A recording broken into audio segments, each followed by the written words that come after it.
Hi, and welcome to this video.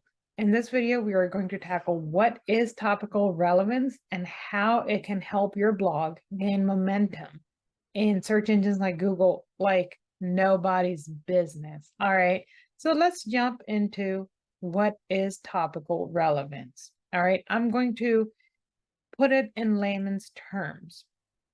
The more you talk about something on your blog or niche site, okay, the more over time Google understands what your blog is about, okay?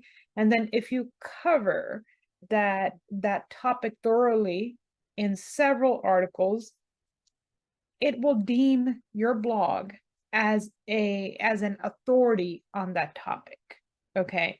And then once you hit that authority status, right, it will reward you with great rankings. Okay, so let's talk about this a little bit more. To illustrate the point of building topical relevance, let's consider 3 sites that I'm just making up on the spot. Okay, the first one is moonlovesdrinks.com. Second one is moonlovestea.com. And the third one is ilovegreentea.com. Now, moonlovesdrinks.com can be a site about all types of drinks, including various types of coffees, teas, kava, whatever, right? All types of drinks. And includes several categories. On the other hand, Moon Loves Tea is a site about all types of tea, including green tea, black tea, chamomile tea, oolong tea, white tea, and whatever else kinds of teas exist out there. Okay. Lastly, we have I Love Green Tea. And, if we stick to the domain name, we are going to stick to the topic of all things green tea. Now, let's compare these 3 sites to see which type of sites can build topical relevance faster. And I'll explain why they're building it faster. So let's start with moonlovesdrinks.com. Okay, with moonlovesdrinks.com, you're covering a minimum of 3 types of categories, right? We have coffees, various types of teas, and I forget what else there was. Okay. And then within those categories, there could be subcategories, like teas could have green, white, all those other types of teas underneath it, theoretically, right? But the point being, you have a lot to cover here when we're talking about drinks. That's a plus and a minus. It's a plus because you can talk about any type of drink, but it's a minus because compared to ilovegreentea.com, it would take you a long time to fill out each category and cover all aspects of each category. So next, let's consider moonlovestea.com. Okay.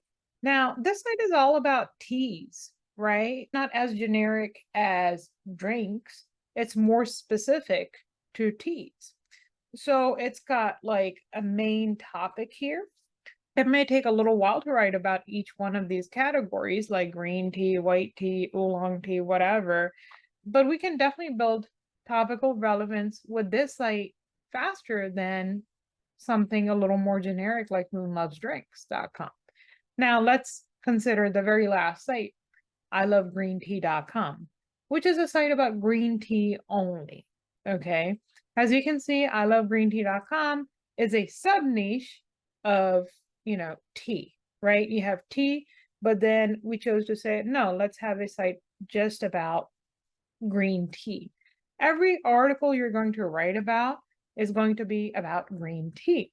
So theoretically, it's going to be much easier for you to fill out like green tea topics site-wide much quicker than the other 2, right?